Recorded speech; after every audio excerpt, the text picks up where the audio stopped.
Better you answer yes or no. Is it Senator Maroas, former Senator Maroas? Yes, sir. Oh, is it former Senator Drilon, which is your cousin? Yes, sir. From the very start in the statement, affidavit of Mayor Jed Mabilog and these preliminary remarks, it is all about politics. It is all about politics. Kaya yung Duterte's list, again, from the statement of Colonel Espinido, napakalinaw po na it does not gone through vetting and validation. Pagkalaban ka sa politika, nasa listahan ka. Thank you, Mr. Chairman. Mr. Chairman, in the Duterte's list during the previous hearing, it was already confirmed and established by retired Colonel Espinido. Now, when I asked Colonel Espinido about what happens in Bacolod City, in my home city, in which one of our councilors was ambushed, no? And after a few months, dahil dun sa recommendation ni Espinido, it was the name of that councilor was delisted. Now, question of the Duterte's list. Ito lang po, para malinaw. Either na totoo po ba yung Duterte's list? Validated ba yung lahat nandun? Dumaan ba sa vetting? Let me ask DG Lasso, with regards to the case of Mayor Jed Mabilog. DG Lasso, do you confirm that indeed in the PDL list as claimed by Mayor Jed Mabilog, wala po ang pangalan niya sa PDL list? Yes, Mr. Chairman. But do you confirm that the name of former Mayor Jed Mabilog was in the list of Duterte's list? Yes, Mr. Chairman. Initially, it was not in the list, but later on, the list was his name was included. Okay, for the record, timeline tayo. When you say initially, it was not in the list, anong taon yon? Mr. Chairman, Your Honor, can I respectfully request our Director for Intelligence Service to explain? Because there is a little bit of a process that was involved, and he can explain, and you will understand how the Duterte list came about, Your Honor. In brief lang po, in brief. Yes, Your Pero Honor. we'll just focus on the case of Mayor Mabilog. Yes, Your Honor. It will be confined on the Mabilog case, Your Honor. Okay. So, will the chair allows Chairman Barbers? Will the chair allow? Yes, that is allowed, Your Honor. Thank you, Mr. Chairman.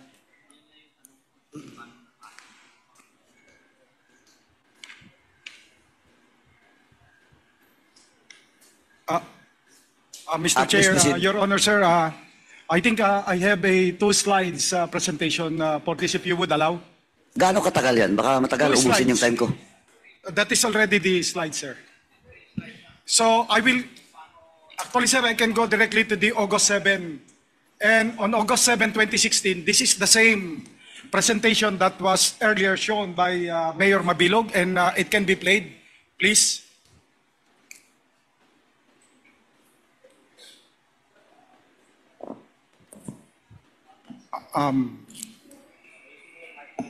Yes, sir.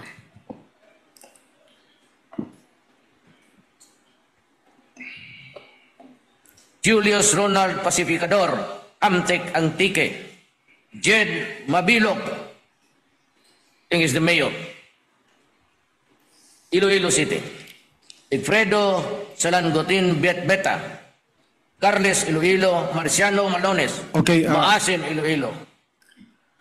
Sir, this is the first time that the President mentioned the name of Mayor Mabilog, sir. And this was August 7, 2016. If related to the list, sir, the first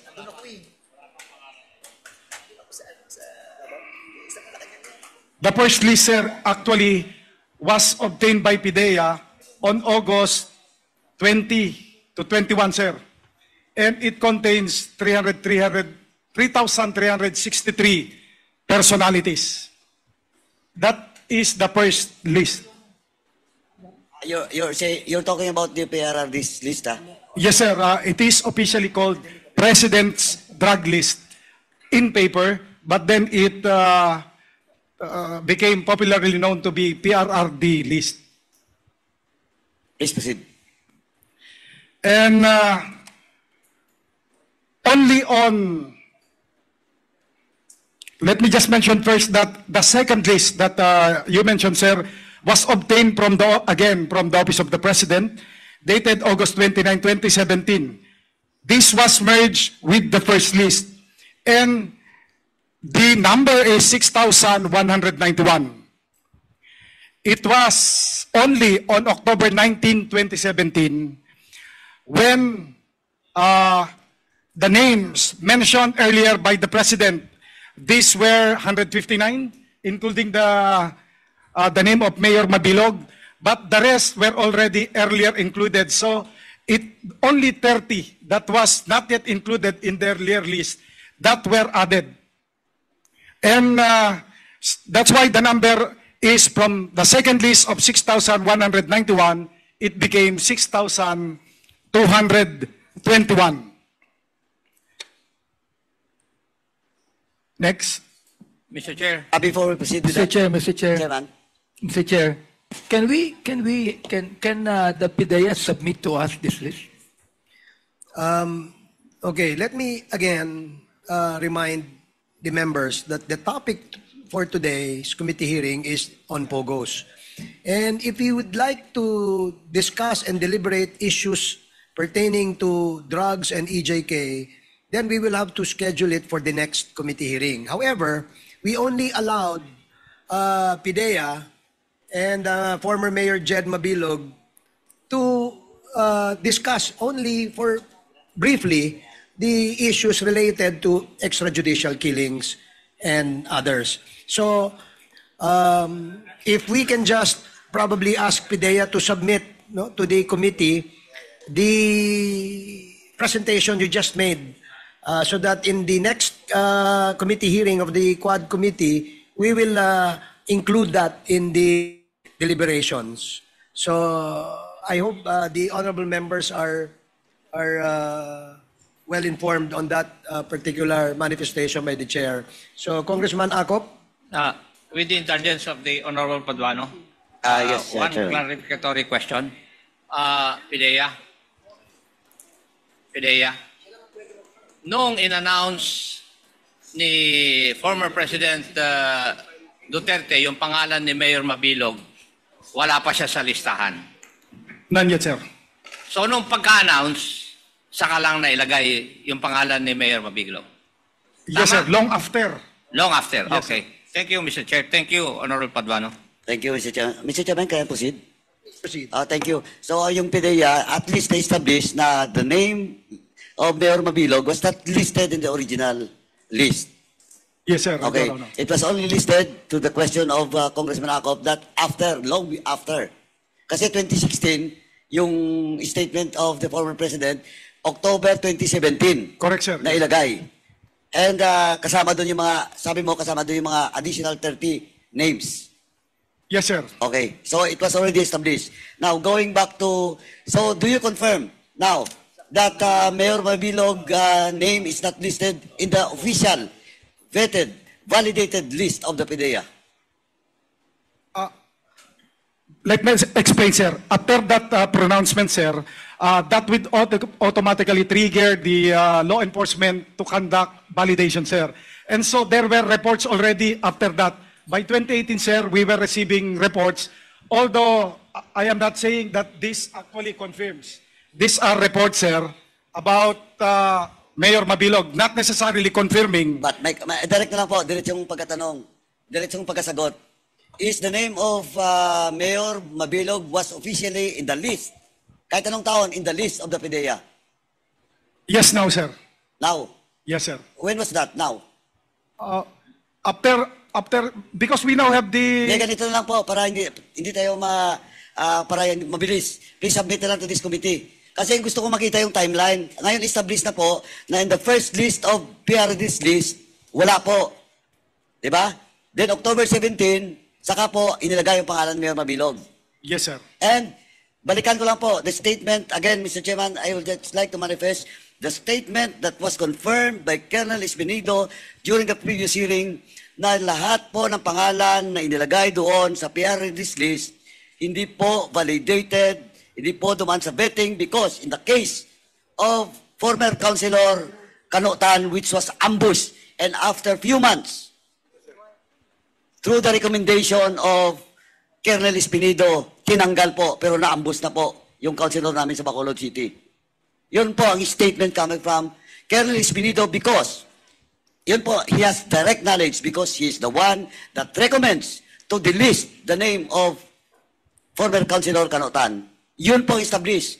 Now ngayon, dito kay former Mayor Mabilog, please submit to us those bases and documents that indeed from the PDEA, pinasok po ang pangalan niya. May, Your Honor, sir. Please proceed. Yes, sir, because I have to say yes because there are PRR degrees. We have the first, second, and then the consolidated, and then we have the NDIS. In the NDIS, sir, that is where the name now exists.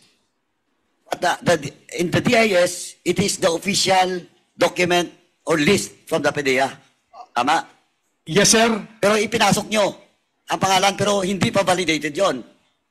No, sir, it's Correct, di ba? Yes, sir. Kasi SOP, Standard Operating Procedure, that all the names listed unless delisted by the President during the time is being put to the PDEA and then pinapasok nyo sa NDIS. Yes, sir. And the process of vetting and validation, ipoprocess pa yon, di ba? Tama? Yes, sir. Pag nasa NDIS.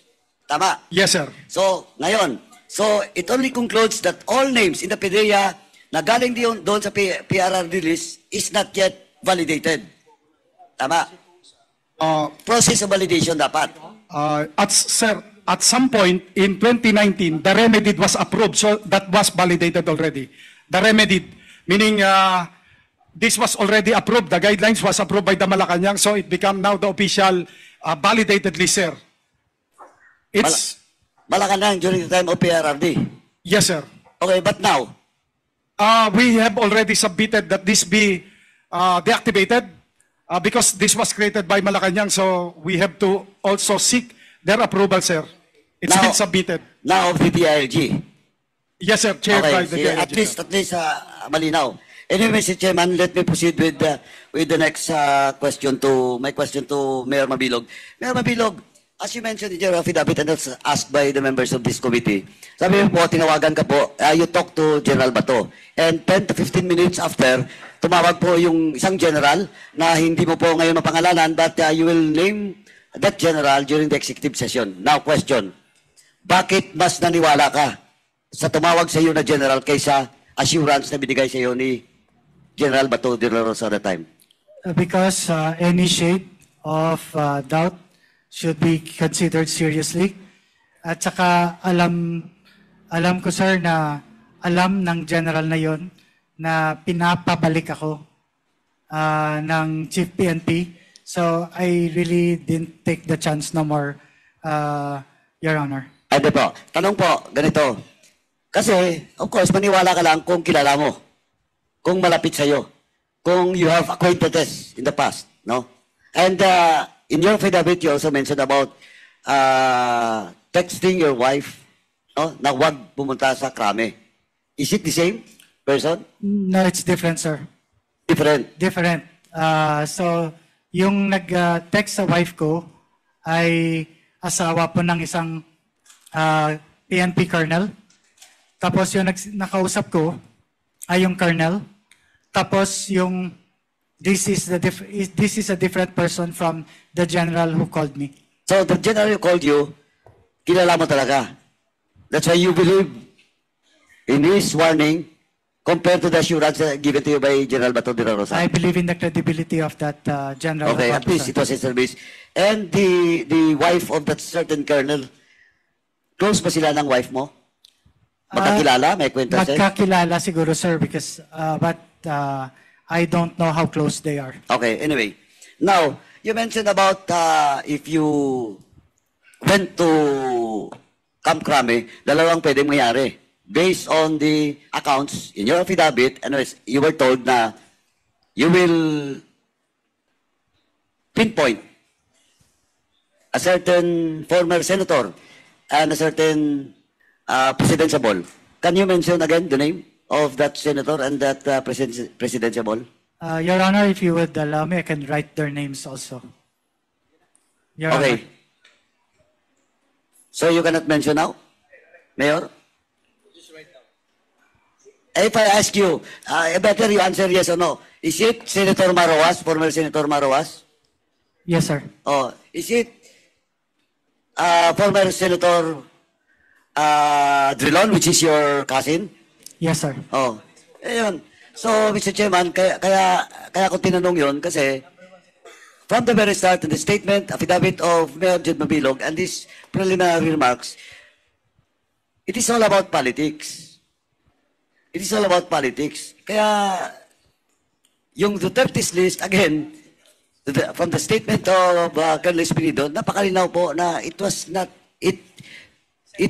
gone through vetting and validation. Pagkalaban ka sa politika, nasa listahan ka. Yun po. Now, and lastly,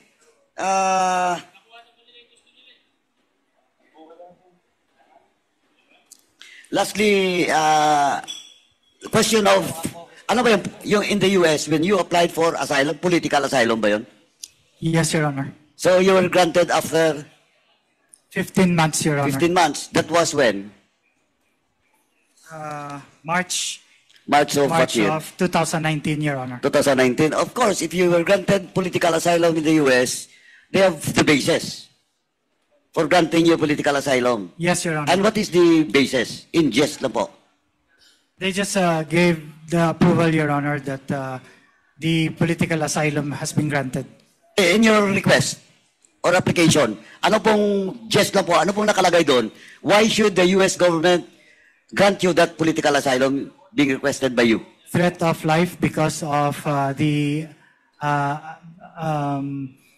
no basis of accusation on illegal drugs, Your Honor. So do you have any document with regard to that granting you the political asylum? Yes, Your Honor, I have it. Okay, please submit to this committee that, for the record of this committee, please submit that document coming from the US government granting you political asylum on the basis that you have threat of your life. Yes, Your And Honor. political in the sense, dahil political yung basis on that threat to your life. Yes, Your Honor. Actually, Your Honor, I think it's attached in the affidavit. Thank you, Mayor. For now, Thank Mr. you, Your Chairman, that's all for now. Thank you, gentlemen. Umani naman ito ng iba't ibang reaksyon mula sa ating mga netizens. Ayon kay Maritel Banquil, the day of reckoning has finally come against those who did evil, huwag po kayong matakot sabihin ang katotohanan. Pahayag naman ni Rodrigo Balardo, buti na lang nakaalis ng Pinas si Mayor dahil kung hindi, patay na siguro ito. Sobrang kasamaan ang ginawa nila, sana mabigyan lahat ng justice ng mga biktima ng EJK. At ito naman ang saloobin mula sa ating kababayan na si Pin Flores, truth will prevail Mayor Mab Ilog. Our government needs to get rid of all these people who put justice on their own hands. Scary to live in fear because of them. Please protect those who are coming out to tell the truth. Mga kababayan, feel free to comment below para maglabas ng saloobin sa balitang ito.